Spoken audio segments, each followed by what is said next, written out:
Pode papocar, podcast do Sindiúti. Pode papocar, podcast do Sindiúti. Papoca, papoca. Sindiúti, nossa força, nossa voz.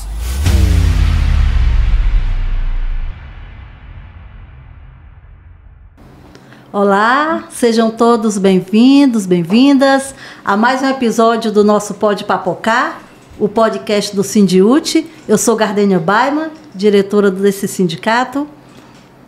Olá, Gardênia, olá todo mundo.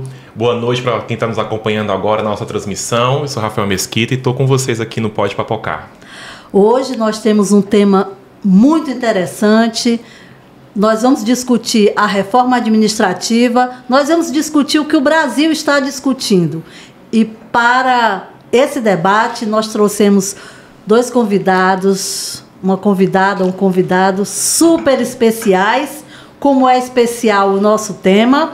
Nós vamos estar aqui conversando hoje com a professora Enedina Soares, que é do Sindicato de Caucaia, porque é da Rede Municipal de Caucaia, é da Rede Municipal de Fortaleza, também professora aqui da nossa rede, filiada ao Sindiúti, e é presidenta da FETANSE, a Federação dos Trabalhadores do Serviço Público Municipal, que agrega todos os sindicatos dos municípios do estado do Ceará, do Serviço Público Municipal. Vamos receber também aqui o nosso companheiro Ernesto Luiz, Ernesto com H. Sim. E aí, Ernesto, H de homem, e Luiz, um homem de luz, você. Sou eu mesmo. Que está aqui hoje representando também um segmento do serviço público, diretor de formação do Mova-se, que é o Sindicato dos Servidores Estaduais, e também membro da executiva da CUT, a nossa Central Única dos Trabalhadores, aqui no Ceará. Muito bem, Gardênia. Vamos debater, como você disse, reforma administrativa, esse mal que ameaça o serviço público. E antes de mais nada, eu queria destacar que todas as entidades aqui participantes no estado do Ceará estão organizadas num movimento chamado Campanha O Serviço é do Povo, todos contra a reforma administrativa. A gente vai entender um pouco mais sobre essa famigerada reforma, né, que muitos chamam de deforma, que tem atacado o serviço público e atacado os trabalhadores do serviço público. Vou começar aqui com as mulheres, começar com a Enedina Soares, que é presidente da FETANSE, também do sindicato aqui de servidores de Caucaia, na nossa região metropolitana. Enedina, na sua avaliação, que reforma é essa? O que ela representa hoje enquanto ataque à classe trabalhadora e todo mundo que usufrui do serviço público? Primeiramente, nossa saudação aqui ao Rafael, à Gardênia e também ao Ernesto, nesse momento. A gente acredita que essa reforma, ela representa para nós uma diminuição do Estado, né? Nós que defendemos que os serviços públicos precisam garantir à população a possibilidade de ter a sua dignidade respeitada, e o Estado como um provedor desses serviços públicos, a gente percebe que essa reforma ela ataca essa essência. Ela quer que não mais o Estado ofereça a saúde pública, a educação pública, a limpeza pública, né? Os serviços que são fundamentais para que a sociedade possa pagar seus impostos e ter a retribuição desses impostos em forma de serviços. E o que nós defendemos é que esses serviços tenham uma qualidade necessária, que nós avaliamos que ainda não tem, né? Precisariam ser melhores, e para isso precisa de mais investimento. E essa reforma ela vai na contramão, ela quer que o que é para ser um papel do Estado brasileiro passe a ser um papel da iniciativa privada, que venham empresários, grandes empresários, super ricos, né, da saúde, tomar de conta dos serviços de saúde, e isso não representa que vai melhorar, vai diminuir as filas no SUS, vai ter mais possibilidade de mais médicos, de mais profissionais no posto de saúde, o hospital público vai ser melhor. Ao contrário, a experiência vem mostrando, através das organizações organizações sociais e de estados que já avançaram nesse processo de terceirização e privatização, que pioram os serviços públicos para a população. Então, essa reforma representa para a gente uma forma de colocar nas mãos de muitos financiadores de campanhas de políticos o Estado brasileiro. E com isso, o que é um patrimônio do povo brasileiro passar a ser um mecanismo de lucratividade de quem quer colocar a mão no patrimônio que é do povo. Pois é, essa reforma hoje discutida em todo o Brasil por nós servidores e principalmente pelos usuários, né, que terão, caso ela seja aprovada, né, que terão prejuízos por conta do fato do Estado, né, com essa reforma, reduzir a sua função social, né, e isso atinge diretamente a quem se utiliza do serviço público, né, que é a população brasileira. Essa reforma que está sendo discutida, ela já vem de alguns anos, né, no debate, na pauta nacional.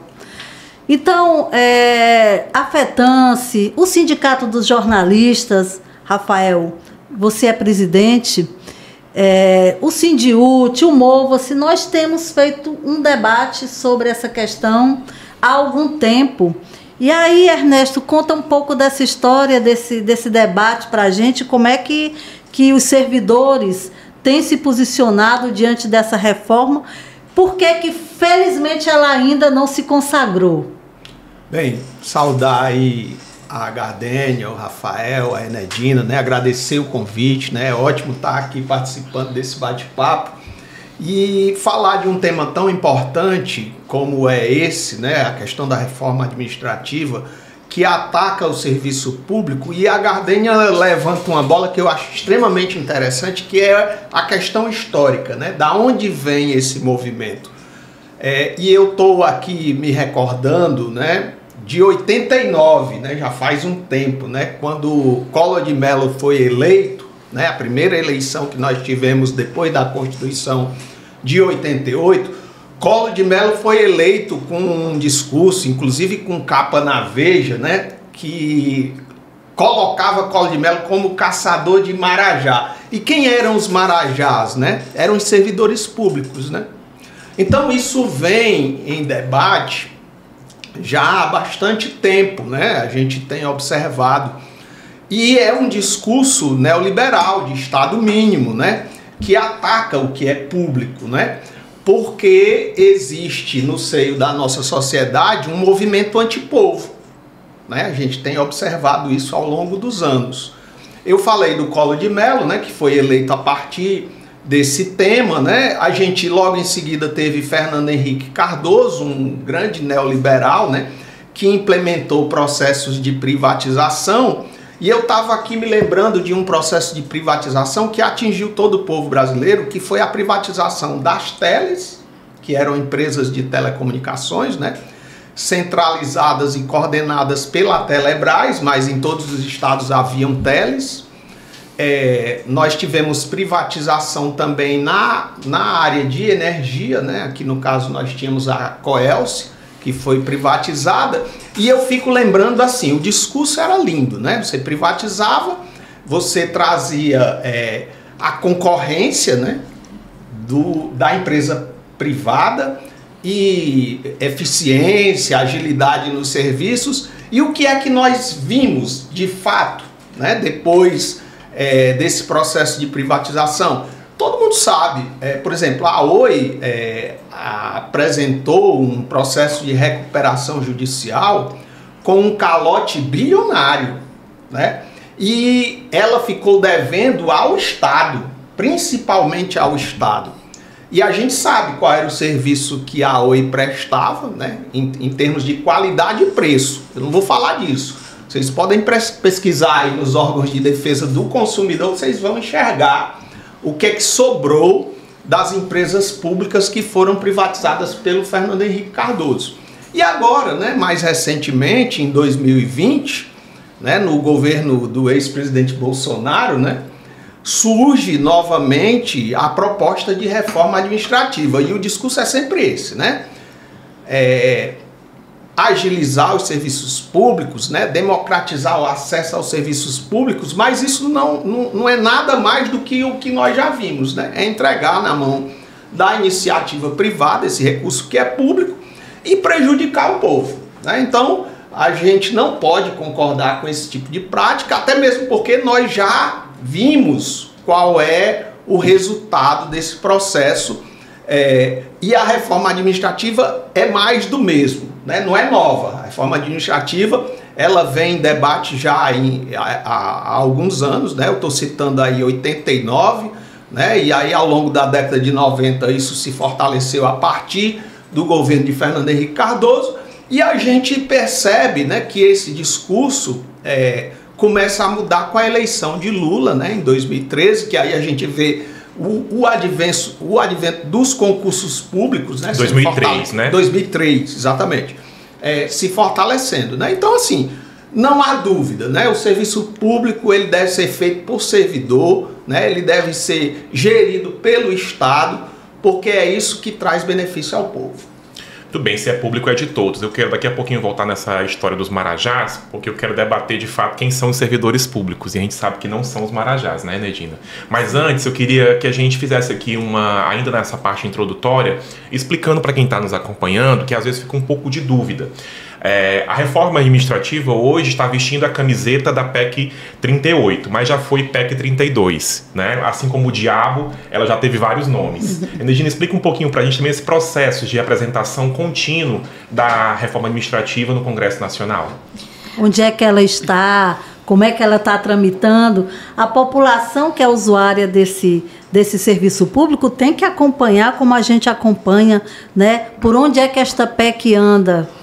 Exatamente, Gardênia. É muito importante essa possibilidade da gente estar mostrando aos servidores como é que está, né, o golpe, né? E essa possibilidade também de chegar aos usuários do serviço público, porque muitas vezes pode parecer que a gente está lutando só pelos nossos direitos, que só por isso já bastava a luta, né? Porque o ataque é gigantesco. Mas também a população é bastante atingida, né? Como, na realidade, a principal prejudicada é a população. Então, hoje, o que nós tivemos?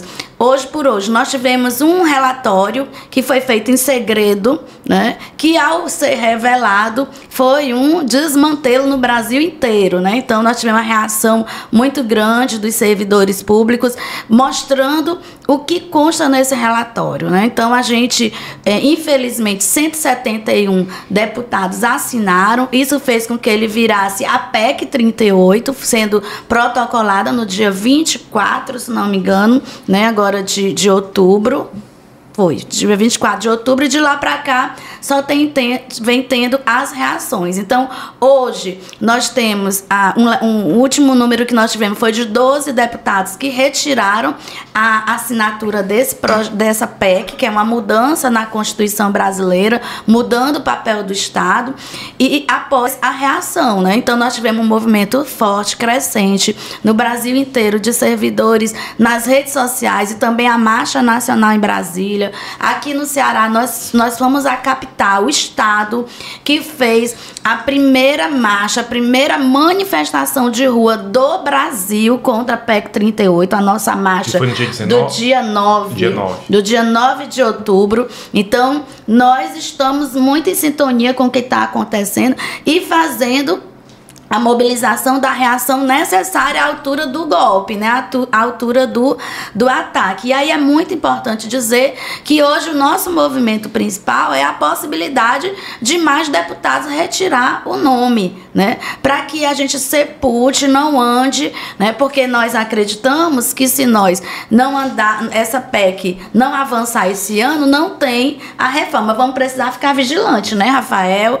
Porque eles estão constantemente apresentando, né? Então, se a gente vacilar, né, nós temos um Congresso que, infelizmente, em sua maioria, não tem compromisso com os trabalhadores, não tem compromisso com o bem-estar social, né? Ao contrário, querem abrir as portas do Estado para ver se, né, se tem alguma vantagem, né, o que leva a crer, né? Então a gente está nesse momento entendendo que a gente temos que intensificar, e a gente está iniciando a semana, né, com essa mobilização através do podcast, porque a gente não pode baixar a guarda, né? Se conseguimos que 12 recuassem, precisamos que mais recue e que o presidente da Câmara Federal possa, né, compreender o recado das ruas, né? Regina, inclusive, teve só um comentário, Gardenia, teve até comentário de deputados que a gente acabou recebendo ao longo das últimas semanas, falando que essa mobilização mais cedo do Ceará, né, aqui a marcha no dia 9, foi inclusive um indutor desse processo de assinatura não ter sido tão rápido, porque pelo caminhar da carruagem, eles queriam ter apresentado no início de outubro, né, a PEC, só conseguiram no final do mês e agora já estão retirando assinaturas. E foi uma grande marcha que o Ceará fez, abrindo, né, essa mobilização de massa que se estendeu pelo país e que culminou agora nessa marcha gigantesca em Brasília. Eu tive a oportunidade de estar lá. Foi uma marcha belíssima, reuniu sindicatos, servidores públicos, associações, movimento popular, movimento indígena, enfim, todas as representações daqueles que defendem o serviço público em Brasília. Mas eu acho interessante esse debate quando alguém pergunta, e essa pergunta é muito frequente, quando alguém pergunta, Lula, por que Lula deixa essa reforma tramitar? Né? Por que o presidente da República não encapsula essa reforma? E aí a gente tem explicado, e eu acho que é importante, Rafael, Enedina, Ernesto, explicar mais uma vez, porque explicando pacientemente que a gente vai formar, né, uma opinião pública sobre isso. E é importante dizer, como o Ernesto citou, que essa reforma que eles propõem vem sendo costurada há muito tempo, e que essa última PEC, né, que modifica a Constituição brasileira, é um projeto, né, que modifica a Constituição brasileira. Essa PEC ela é de autoria, né, do governo Bolsonaro.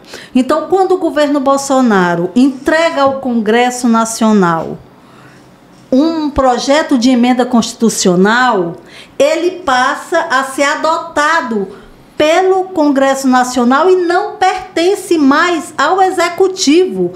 Então, ainda que queira, o Lula não pode, não é da governabilidade do governo federal dizer retire essa PEC, porque ela já está protocolada e encaminhada, né, pelas comissões do Congresso Nacional. Então, ela é hoje de responsabilidade, né, do Congresso Nacional. É por isso, como a Enedina disse, que foi importante a gente fazer no Brasil inteiro essa campanha para que os deputados não assinem ou não assinassem essa PEC para que ela pudesse tramitar em plenário, porque ela já tinha tramitado nas comissões, né? Então, para ela ir para um plenário, inclusive mudando o seu número, né, de 32 para 38, 38 inclusive é um tiro mesmo, né, no peito do povo brasileiro.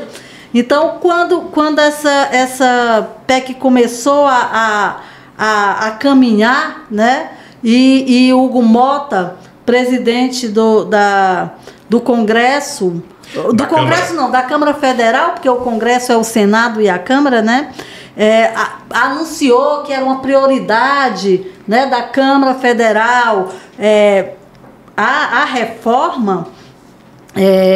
Quando isso começou a acontecer, nós fomos às ruas para dizer, no ano pré-eleitoral, que o deputado que votasse não voltaria, não se reelegeria, porque os servidores públicos iam dar conta desse debate aí, Enedina, em todos os municípios do Brasil. Né? Então, foi essa movimentação, foi esse debate, foram as mensagens que nós mandamos para a caixa postal dos deputados e dos senadores, que fez com que alguns deputados fossem, inclusive, procurados pela sua base municipal. municipal, Sim. né? Incluindo os servidores daquele município onde ele tem a votação, né? Para dizer, olha, se você destruir o serviço público brasileiro, se você destruir o nosso emprego, se você destruir a escola, o hospital, se você tornar privatizado o que é público hoje, você não volta, porque nós queremos o Brasil para os brasileiros, né? Então eu acho que foi importante essa campanha, e aí já começou, como a Enedina falou, a ter um efeito importante para o país, né? Porque 12 deputados já entenderam, né, o que é que significaria essa reforma, né? Por um apelo do presidente, né, da Câmara Federal, assinou, mas depois que o servidor chegou lá para dizer o que é que era, olha, eu votei em você, isso aqui é assim, assim, assim, você vai destruir o serviço público? Retirou, né, 12 por enquanto, e eles tendo retirado essa assinatura, a PEC não andou. Né? A PEC não andou. Então, foi uma freada importante, mas nós sabemos que o Hugo Mota não desiste. Por quê? Porque ele tem 1000 motivos, né, para que essa PEC caminhe. O primeiro deles foi a grande chantagem, né, que a Câmara Federal fez ao Executivo, ao governo Lula, acerca das votações das pautas recém-aprovadas pelo Congresso, né? As pautas trabalhistas, as pautas como trabalhistas. A isenção do imposto de renda para quem ganha 5 mil. Isentou o imposto de renda para quem recebe até 5 mil. Aí tem uma escalazinha que vai até 7.500, né?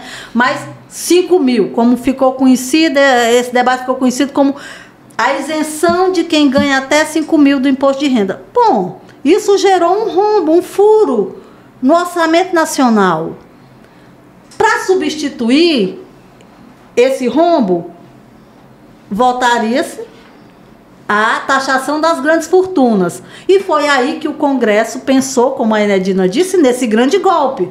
Porque quem está dentro do Congresso é quem tem alguma relação com essas grandes fortunas. Ou é ele mesmo um membro desse segmento de grandes fortunas. Sim, lá tem vários super ricos, né? Tem a bancada, né, do agro, tem a bancada do boi. O próprio né, senador do Ceará, né, o Eduardo Girão, é um dos homens mais ricos do estado do Ceará, de uma das famílias mais ricas do estado do Ceará.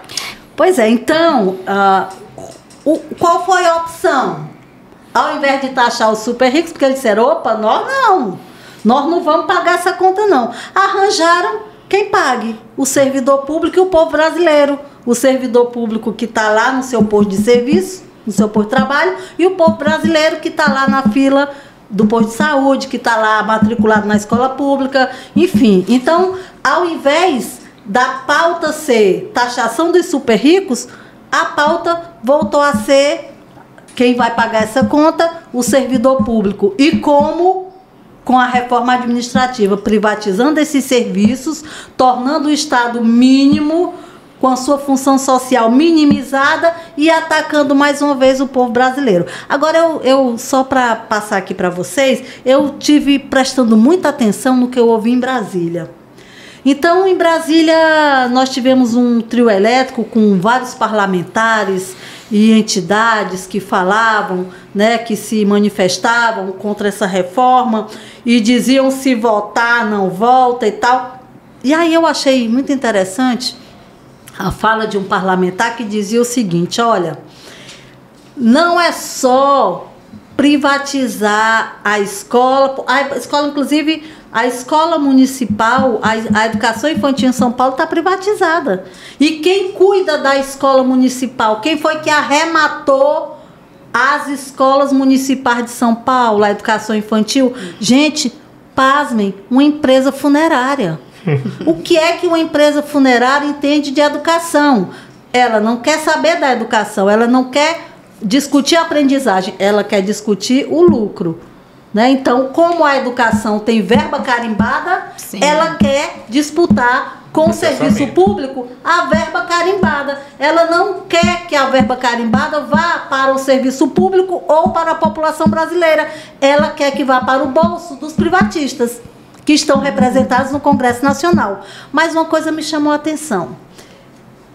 Dizia um servidor no carro de som lá, em Brasília, por ocasião dessa marcha, que essa questão da reforma tirava, por exemplo, a possibilidade dos concursos e a possibilidade da manutenção desse serviço público, porque tem a história da meritocracia, né? Vai prever a demissão, e o servidor dizia o seguinte: olha, para alguns deputados é interessante, inclusive, eu vou dizer uma palavra que não foi essa que ele usou, mas descobre a fronteira brasileira.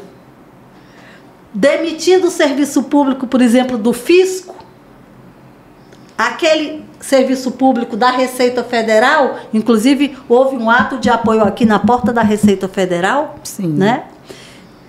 Tirando esse servidor, diminuindo a fiscalização na fronteira, o Brasil passa a ser o Velho Oeste, entra e sai quem quiser, leva e traz quem quiser, né? É verdade. O Porto do Pecém, imagino, né, Ernesto? Você que conhece a realidade do Posto do Pecém, imagina esse Posto do Pecém sem fiscalização, sem o serviço ali, pelo menos fiscalizado, porque não é público, né? Mas é fiscalizado. O papel, né, da fiscalização. Inclusive, Gardênia, isso que você está colocando é muito importante, porque vai desprotegendo, né? E aí a gente estava fazendo essa reflexão em relação às leis ambientais.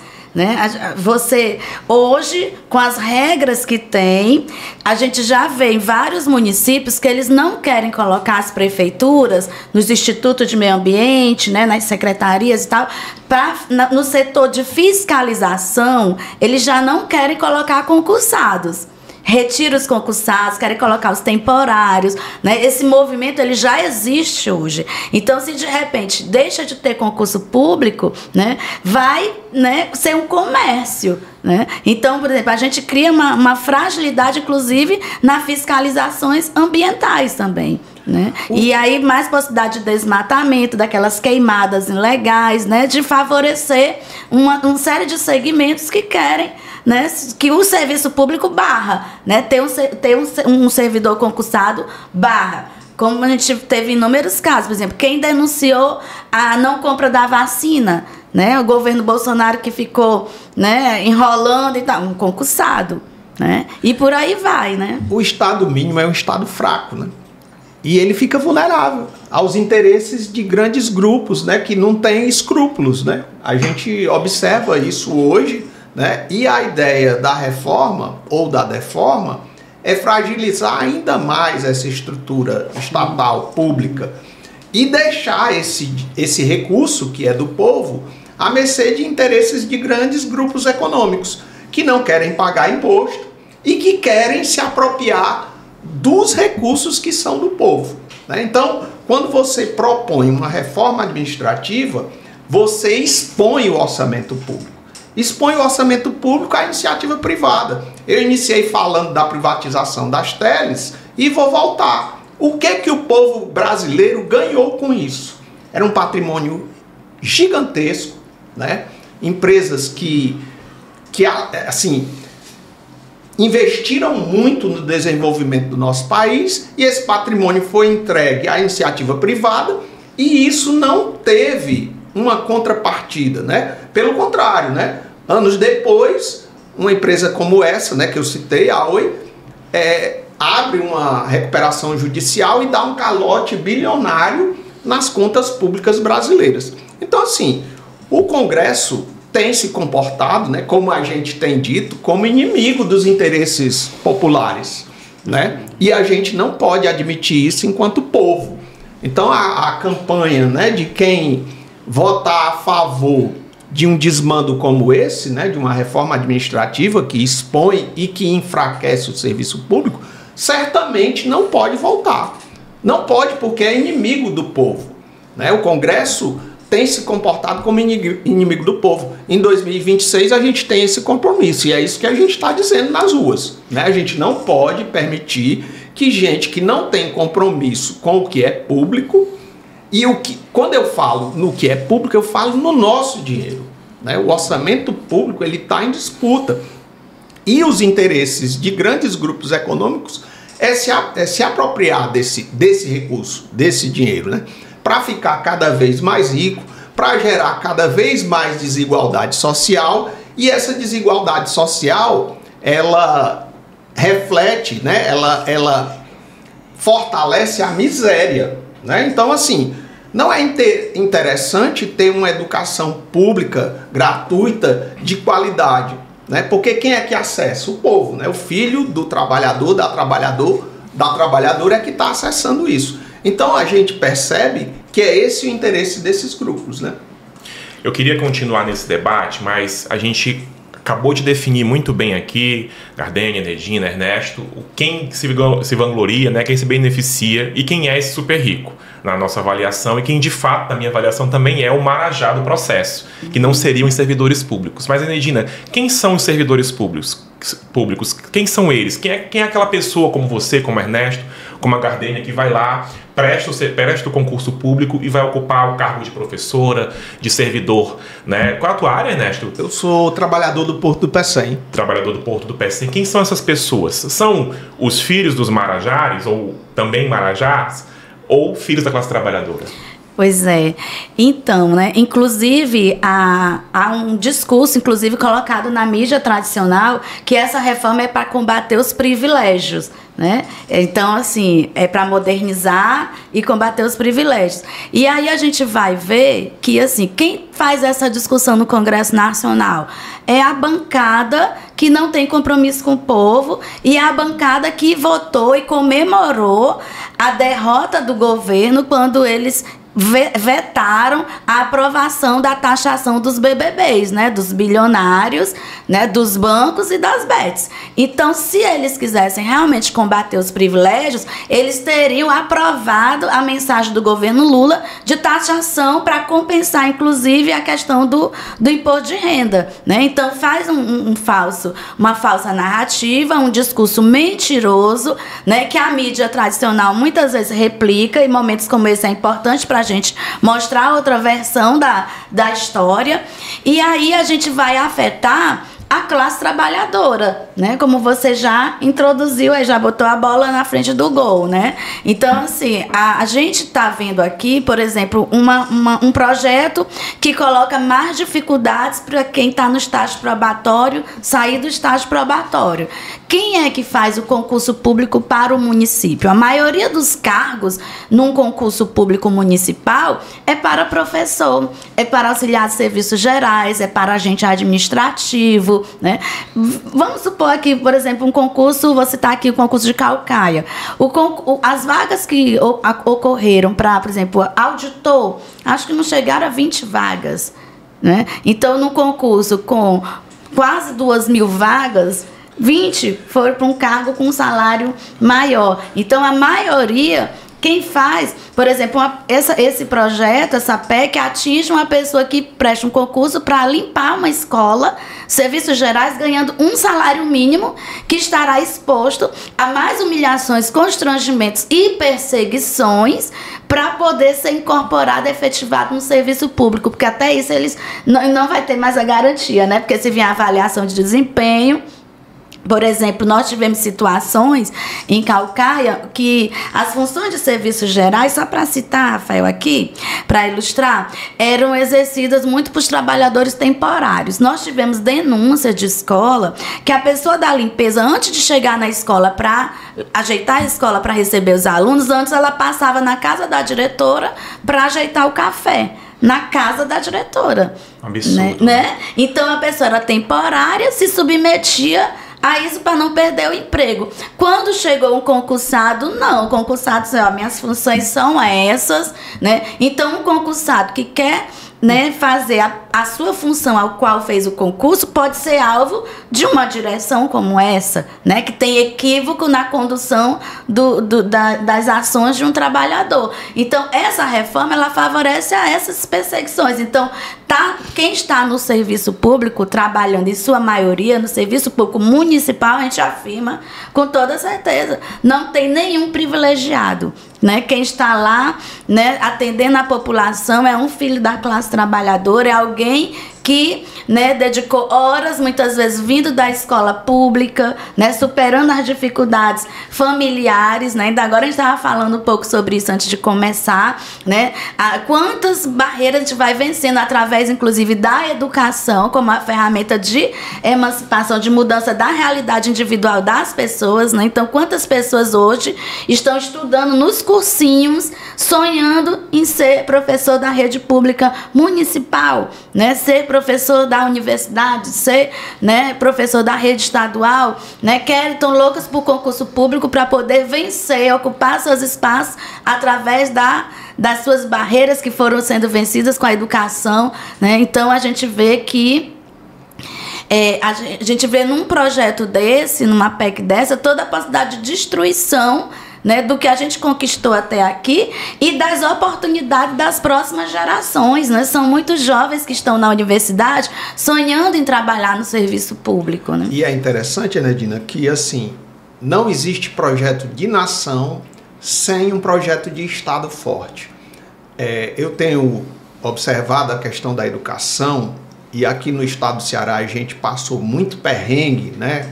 Há 30 anos atrás eu lembro que nós tínhamos aqui apenas uma escola técnica federal, ali na 13 de maio, né? Hoje nós temos 33 institutos federais que estão qualificando, né, pessoas que nunca teriam uma oportunidade de se destacar, e se destacando, certamente elas vão fortalecer o projeto de nação, que é o que a gente deseja, né? Então passa necessariamente pelo serviço público, é inevitável. Então, quando você enfraquece esse serviço público, você compromete também esse projeto, né? O país certamente ficará mais fraco e a gente terá, com certeza o povo brasileiro terá mais dificuldade para se consolidar enquanto nação. Então, acho fundamental que a gente entenda isso, porque sem isso a gente não consegue ir para lugar nenhum. Interessante isso que vocês falam, porque eu estava pensando aqui enquanto a Enedina e você agora concluía, Ernesto, de que sem um serviço público forte e sem pelo menos o patamar de servidores públicos que nós temos hoje, nós caminharíamos muito mais rapidamente para ser um país de miseráveis. Porque esse servidor municipal que a Enedina fala é a própria economia da cidade. Sim. O professor, a professora, os serviços gerais, o agente administrativo, é ele que consome no comércio local. Se ele deixa de ser servidor, a economia local desaba. O filho da classe trabalhadora que também se forma no Instituto Federal não vai ter oportunidade dele de trabalho no município onde ele se formou. Vamos lá em Crateús, que tem um Instituto Federal lá, né? Em Crateús, ele se forma lá numa carreira específica que poderia depois ocupar um cargo no serviço público local da região. Ele vai sair daquele local. E onde que essas pessoas vão parar? Vão parar nos bolsões de miséria das grandes metrópoles. E todo movimento de facção criminosa, tráfico de drogas, pobreza, exploração, tudo se junta, se avoluma, né? E o país desce ladeira abaixo. Então, acho que isso que vocês estão trazendo é a tradução, Gardênia, do que significa um país sem serviços públicos. Pois é, o Ernesto falou um pouco aí da privatização aqui do Estado, né? E eu tenho certeza que a Enedina lembra, e você também, Rafael. A nossa cidade lembra disso, a privatização da Coelce, né? A promessa você tem que era... explicar o que é Coelce, porque quem nasceu em 90 e pouco pra cá não sabe nem o que é isso. É uma companhia de distribuição de eletricidade do Ceará. Que hoje, hoje é substituída pela Enel, né? Pois então, quando a privatização chegou, a promessa, e nós lutamos contra isso, nas ruas, em frente à Coelce, sim, né? Muita repressão, inclusive, à época. A promessa era de que seria um novo modelo, um modelo privatizado, e que isso renderia para a população enormes benefícios. O que é que nós temos hoje? Qual é a experiência como o Ernesto falou, que nós temos hoje, com a privatização da Coelce e com a substituição de um serviço público para um serviço privado, que hoje é a Enel. Apagão. Nós temos apagão, nós vivemos um apagão. E um serviço caro. As tarifas caríssimas. E aí, eu quero fazer uma comparação com essa PEC Gardênia, da reforma detalhe, administrativa. né? Quantos trabalhadores se suicidaram e morreram em virtude dessa privatização? Exatamente. Foi desastroso. Eram servidores que, inclusive, onde houve privatização ou terceirização de uma forma brutal, como no Banco do Brasil, por exemplo, há notícias, né, de servidores, né, Banco do Brasil, Banco Estadual, BEC, que já houve um Banco Estadual Público no Ceará. Pessoas que se suicidaram diante é desesperador, né? Você perde não tem perspectiva de vida, né? Você é servidor, você acha que entra no serviço público, presta um concurso, vai se aposentar, ainda que com um salário que precisa sempre estar melhorando, mas você tem aquela estabilidade, aspas, você passa a não ter, você passa a ser, né, Dina? Como você passa a ter uma realidade que você acompanha no interior do estado, que é de 4 em 4 anos há uma mudança da maioria dos trabalhadores que prestam serviço àquela prefeitura, porque quando muda o prefeito, se for de outra coligação, se for de outra vertente política, mudam também os trabalhadores, à exceção dos que são concursados, que permanecem. Sim. Então, qual é a vantagem para esses senhores, para esses que defendem a privatização no Brasil? É que, inclusive, eles podem controlar esse orçamento público através, inclusive, dessa dança das cadeiras, né? Dessa dança das cadeiras. Eles são donos das empresas terceirizadas que vão ocupar os contratos, e também eles mandam nos servidores que são depois, né, terceirizados nessas funções. Os trabalhadores são terceirizados, então eles estão só ganhando numa chantagem. É a República dos Coronéis reinstalada. E quando não são os donos são aqueles que patrocinam as eleições, né? Que elegem aquele determinado candidato. E se favorecem, como eles estavam colocando. E se favorecem e viram, né? E quando se elegem, viram a chave, né? Então, demite todo mundo que é terceirizado e traz aqueles que foram cabos eleitorais e tal, né? E que defendem aquele projeto que foi eleito ali e tal. Mas, na verdade, gente, nós estamos falando de projeto de Brasil, sabe? Quando você fala numa nação forte, nós acabamos falando num projeto de Brasil, de fato, porque nós estamos entre dois projetos, né? O projeto que estatiza, o projeto que tem um orçamento voltado para a política social, né? Para as políticas públicas, contra o projeto que privatiza, contra o projeto, né, que faz como essa PEC quer fazer, né, destrói, desmonta, né, esse serviço público. Nós, inclusive, temos vivido muito essa experiência, mais especificamente na educação, que todo mundo sabe que tem verba carimbada, né? Foram muitos anos, décadas de luta para que nós tivéssemos, de fato, esse orçamento da educação consolidado, né? E hoje, quem diria, né, que a iniciativa privada teria interesse numa escola pública, periférica, né? Curioso isso que você está falando, Gardênia, porque antes dessas políticas públicas serem implementadas na área da educação, eu estou recordando aqui da condição dos professores, né? Era ser professor na década de 80 era quase que um atestado de pobreza, né? Você tinha professores extremamente precarizados, né? Com escolas de péssima qualidade. E hoje eu tenho visto pessoas saindo da rede privada de educação e indo para a rede pública. Por quê? Porque os professores têm oportunidade de se qualificar, porque recebem salários dignos, porque conseguem oferecer um bom serviço em função de uma política pública que valorizou a educação e que hoje está sob ataque, inclusive com essa PEC, né? Então, o que incomoda é isso, é você fazer um movimento de emancipação popular, de valorização do povo. Então, quando você vê esse tipo de ação, você não pode concordar com isso, né? Nós temos que avançar, né?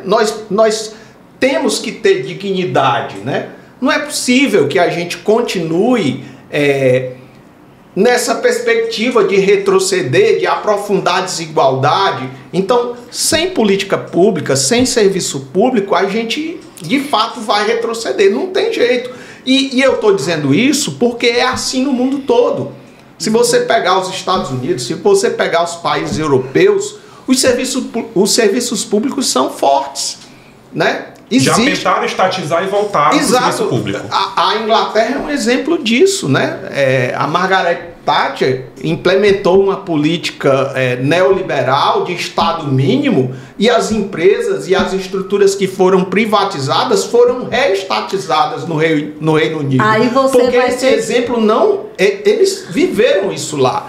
Então, assim... Aí você vai ter que explicar quem era a Margaret Thatcher. Margaret Thatcher foi a primeira... Não, essa daí o pessoal sabe porque assistiu a série da Netflix. Da série?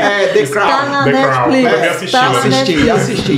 Então, assim, olha como a gente está aqui num caminho que ele está provado por A mais B que não funciona. Sim. Né? Se não funcionou na Inglaterra, vai funcionar no Brasil, gente? Não vai. É óbvio que não vai. É porque no Brasil, na política, Ernesto, é cheio de engenheiro do Titanic, que sabe que afunda, mas quer fazer do mesmo jeito. Exatamente. É porque para o nosso país falta um projeto de nação. E é esse projeto de nação que o servidor público defende, que nós defendemos, entendeu? Sem um projeto de nação, nós não vamos avançar. Tudo bem. Né? Os países que avançaram porque pensaram o futuro, né? Porque investiram em política pública. E aí, Rafael, o cenário político, inclusive eleitoral, que se avizinha, tem muito a ver com todo esse debate que nós fazemos aqui. Porque nós vamos ter eleição para presidente, nós vamos ter eleição para a Câmara Federal, para as Assembleias Legislativas, portanto, para quem faz a legislação no país. Mas é isso aí que eu queria saber, Gardênia, mais detalhes dos nossos convidados na avaliação deles. Acho que o Ernesto começou introduzindo, mas eu queria ouvir aqui a Enedina e o Ernesto nesse sentido. Vocês avaliam que depois das mobilizações que nós tivemos nesses últimos 4 anos, vamos completar daqui a pouco 4 anos do atual contexto da política brasileira, onde a população, vamos ser justos e dizer que não foi nem os sindicatos que emplacaram essa expressão, onde a população, as pessoas mobilizadas de alguma forma nas redes sociais, emplacaram a expressão Congresso inimigo do povo. Ao mesmo tempo, os movimentos sociais e sindicais souberam enxergar, ler a sociedade e também entraram nessas lutas e até reforçaram e criaram bandeiras, projetos de mobilização que tiveram muito sucesso, como a atual resistência contra a reforma administrativa. Eu pergunto, Enedina primeiro, depois Ernesto. Depois desses movimentos organizados do povo, popular, os sindicatos juntos, movimentos dando um novo oxigênio, né? Uma nova primavera de lutas da classe trabalhadora. Depois desses movimentos todos, é possível dizer que a gente vai ter um 2026 diferente? Que a gente vai conseguir, de fato, eleger representantes aliados da classe trabalhadora? Que a gente consiga, pelo menos, diminuir o patamar de domínio que a gente tem hoje, porque hoje quem comanda a nação brasileira, porque o Congresso é quem manda no orçamento. Quem comanda são os empresários, são esse 1% aí que não quer ser taxado, esse 1% que inclusive nem brasileiro boa parte, que está aqui tirando as riquezas nacionais e explorando o nosso povo. Há perspectiva de mudança depois desse outro Brasil que se desenhou, mais consciente do que um Brasil que uma vez foi às ruas, por exemplo, em 2013?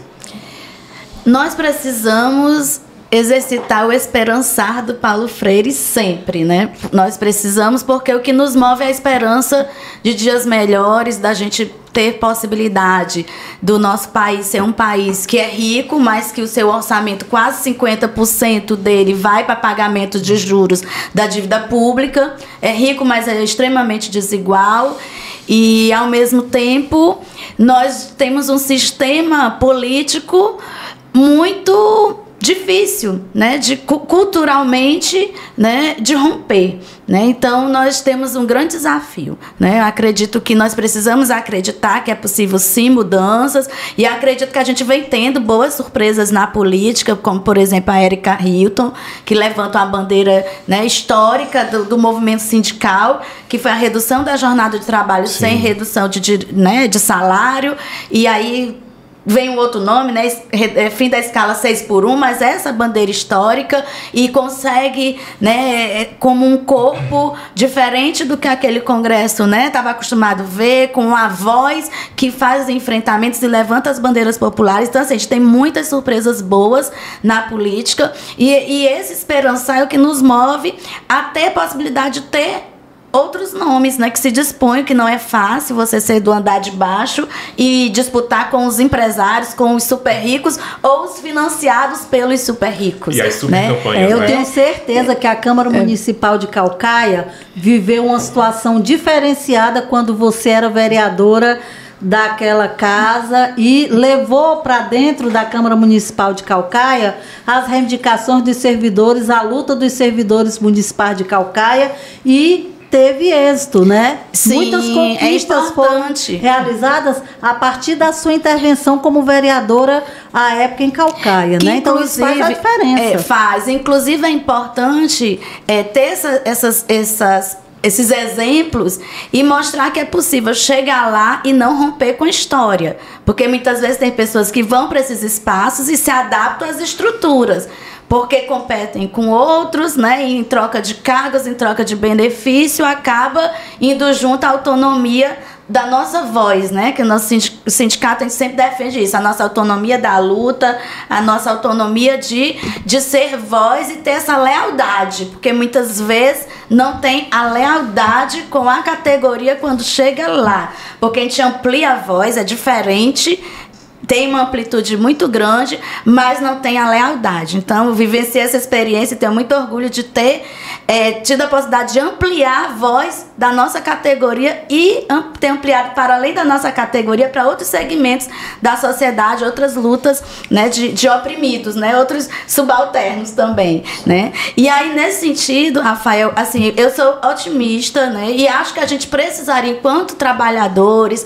enquanto movimento social, sociedade organizada, nós temos inúmeras lideranças extremamente qualificadas e que eu não tenho dúvida que, chegando nesses espaços, seriam vozes das lutas, seriam vozes leais aos interesses da sociedade, né? Mas que muitas vezes a falta de um apoio, porque também não é só chegar lá, precisa ter uma rede de apoio para a permanência e a manutenção, porque também é um lugar violento e que muitas vezes quem está de fora não consegue perceber. Principalmente, né, para as mulheres. Exatamente. Esse ambiente é um ambiente de disputa, né? E a gente conhece muito bem, né? A gente, enquanto dirigente sindical, vive isso no nosso cotidiano. E eu lembro aqui de uma frase do Lula, né? Nós não temos o direito de errar, né? Enquanto dirigentes que somos, né? Porque nós somos uma referência, né? Então a Enedina chega ao parlamento, né, no município de Caucaia. Isso é muito significativo, né? Porque tem muita gente olhando para a Enedina, né?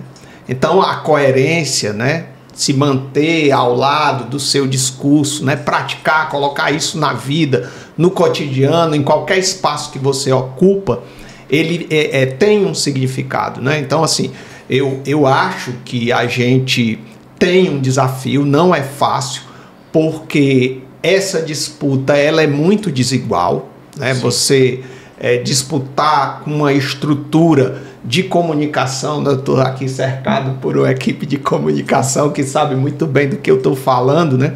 Estruturas poderosas, né? bem robustas, né? Que conduzem, né, a grande população, né? Essa população acaba comprando esse discurso. Por exemplo, o discurso de servidor público Marajá, né? Não existe isso, gente, mas está lá no inconsciente coletivo. Então, a nossa tarefa, quando a gente vem para um programa como esse, é despertar e fortalecer a consciência da nossa classe, né? Porque realmente ela está sendo disputada no cotidiano. né? Então, a gente falou de salário de servidor, né? Então, todo mundo aí na rua, quando escuta, Ernesto, tu trabalha onde? Eu trabalho no Porto do Pecém. Você é um marajá, né? E, na verdade, isso não existe. Se você pegar o salário médio dos servidores aqui do estado do Ceará, ele não chega a 2 salários mínimos. Então, é muito pouco. Nós temos servidores no estado do Ceará que tem o seu vencimento base menor do que um salário mínimo. Então, nós temos filiados no Mova-se, né, que é o sindicato que representa os servidores aqui do estado do Ceará, que ganham R$600 de salário base, entendeu? E que precisam de uma complementação para atingir os R$1.500 e poucos, que é o salário mínimo, né? Então, onde é que está esse marajá? Né? Não existe. Como diria Padre Quevedo, não existe, né? Pois sim, não existe. Mas a Veja foi lá fazer a matéria que elegeu o Collor de Mello, que inclusive está preso agora, né? Aliás, Ernesto, os únicos servidores que ganham bem neste país são apenas 11, e ainda assim, esses aí já conseguiram bloquear a reforma administrativa que atacaria supostamente eles, pelo que eu soube. Rafael, olha só, eles atacam os servidores públicos, né? E a justificativa é essa, de que os servidores públicos, né, são uma casta privilegiada. Mas eles não querem discutir uma reforma política que discuta o que se tem de orçamento lá no parlamento brasileiro. Quanto custa um deputado federal? Quanto custa um deputado federal que está nos Estados Unidos trabalhando contra a nossa nação e recebendo recurso público, que é o caso do Eduardo Bolsonaro, entendeu? E aí eles querem fazer o debate contra os servidores e os serviços públicos, mas eles não querem tratar um problema que está lá, dentro da casa deles. Pelo contrário, né, o parlamento brasileiro resolveu não caçar Eduardo Bolsonaro, ou seja, ele continua recebendo salário sem ir nas sessões da Câmara Legislativa Federal, e todos os que assinaram o pedido de discussão da PEC 38 estão a favor da manutenção do Eduardo Bolsonaro no parlamento brasileiro. Ou seja, é muita hipocrisia, safadeza é o nome disso, entendeu? Então a gente precisa ter consciência, o povo não pode continuar assim, né? Então professores têm um papel fundamental. É por isso que vocês são tão atacadas, né? Eu tenho uma notícia para vocês. Nosso horário está terminando. Queria, então, Gardênia, que a gente fosse para nossa reta final aqui, deixando a mensagem final de organização e luta. Vamos deixar aqui o recado, Enedina e Ernesto, e você também, Gardênia, de quem está nos assistindo. Professores, servidores, trabalhadores de uma forma geral, pessoas que usufruem do serviço público, como é que faz para entrar nas lutas da FETANSE, do Mova-se e do Sindiúti? Vou encerrar com a Gardênia, que aproveita e ela encerra o programa. Enedina.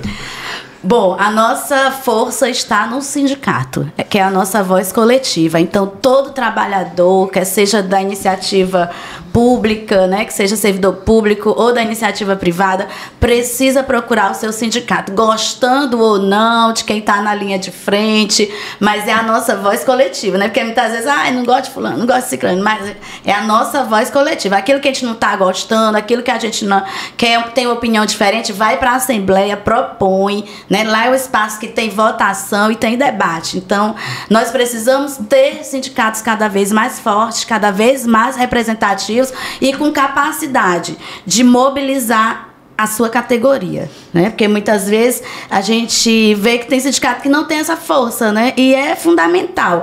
E eu acho que recentemente, só fechando aqui, Rafael, a minha participação, nós tivemos uma grande movimentação de rua que foi dizendo não à PEC da bandidagem, né? Então, a população entendeu quem são realmente os privilegiados nesse país. Então, o povo não é bobo. Tem muita gente que pensa que pode manipular, enganar. O povo não é bobo. O povo foi à rua e disse que não aceitava e a PEC foi sepultada.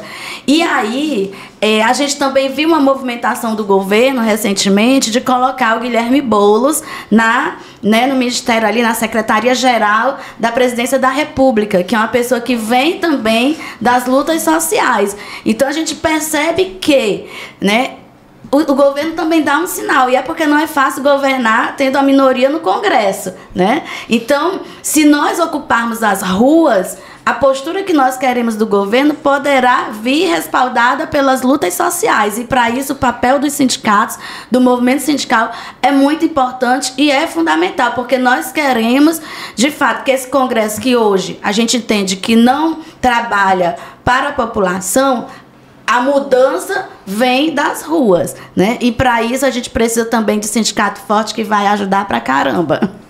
É isso aí. Então, eu quero agradecer a oportunidade, eu quero dizer também que gostei bastante do debate. E para fortalecer, né, reforçar o que a Enedina acabou de falar, né? Então, acompanhe as redes sociais do Sindiúti, da FETANCE, do Mova-se, da CUT. A gente tem feito várias campanhas, né? Tem uma agora em andamento que é uma enquete que foi feita pela Câmara Federal, está lá no site da Câmara, falando sobre a reforma administrativa, né? Então é importante dizer que você que está aí nos acompanhando, que procure essa enquete e vote discordando completamente, totalmente dessa PEC 38, porque a manifestação popular, ela traz resultados, né? A Enedina lembrou da questão da PEC da blindagem, que assim, foi engavetada, né? E foi engavetada por conta dessa mobilização, né? Que foi feita aí por diversos segmentos da sociedade, né? Os artistas se mobilizaram, o movimento sindical se mobilizou, então a gente colocou muita gente na rua, no Brasil todo, né? E de fato, o que esse parlamento teme é o povo na rua. Então é isso. Acompanhem aí nossas redes e fiquem atentos e acatem, se somem aos nossos chamados, que isso dá resultado. Pois é, eu até gostaria de dizer aqui também, Ernesto, que a nossa experiência recente da realização de um plebiscito popular, né, foi importante, como é importante votar nessa enquete que você traz aqui, que o Congresso Nacional coloca nas suas páginas, né? Inclusive eu já votei, eu tenho certeza que todo mundo aqui já votou, mas é importante que a população brasileira vote para dizer não a essa reforma administrativa, né? O plebiscito nacional popular rejeitou, o povo brasileiro disse não à escala 6x1, e disse sim à taxação das grandes fortunas, né? Então é um recado para o Congresso Nacional, é um recado, né, para quem faz a política institucional nesse país, e é um desejo, né, do povo brasileiro em forma de voto, né? Então, antecipando essa eleição de 2026, tem a enquete sobre a PEC 38, o projeto de emenda constitucional número 38, que prevê a reforma administrativa, mas já teve e foi muito positivo esse plebiscito popular, que é como a população se expressa, né, através da sua votação, que está sendo divulgado pelo Brasil inteiro e tal, e que nos leva a crer, né, que influenciou na retirada do nome desses 12 parlamentares, né? E que ainda tem 3 do Ceará, né? Para retirar o nome. Exato, e que outros venham, principalmente os do Ceará, porque o Ceará já marchou, né, nas ruas aqui, em torno da Assembleia Legislativa, para dizer aos partidos, né, a esses parlamentares... Só para a gente não esquecer o nome desses parlamentares cearenses que ainda não retiraram. Pois é, a gente não quer o nome de nenhum cearense lá, né? Pois então, eu acho André que Fernandes, retire o nome. Retira! Quem mais? O Yuri do Paredão. E também o Luiz Gastão. Os 3 cearenses que estão lá. Retirar, viu? Depois desse programa. Inclusive, todos esses já estão falando em 2026. E a gente tem repetido. Se votar nessa reforma administrativa em 2026, não volta. Que fique aí o nosso recado. O nosso debate foi extremamente qualificado. Nós estamos querendo agradecer aqui a vocês, Enedina, Ernesto. Foi um prazer ter vocês aqui. contribuiu demais para que a população pudesse compreender melhor essa reforma administrativa e a nossa luta continua. Lembrando, Rafael, que só a luta muda a vida. Só a luta muda a vida. Então, gente, compartilhe o nosso programa, curta o nosso programa, leve para o debate nas associações, nos sindicatos, nas escolas, aonde quer que vocês estejam, porque é importante a gente entender que quem tem a informação faz a diferença. Então, muito obrigada a vocês. Até a próxima, até o próximo Papocar. Tchau. Tchau, tchau, gente. Vai.